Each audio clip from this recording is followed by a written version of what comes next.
не пугай.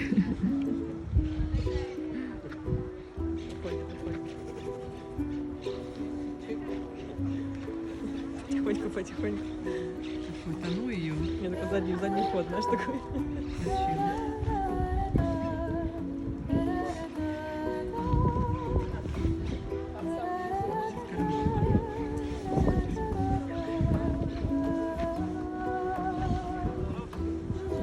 Так, аккуратно. Так,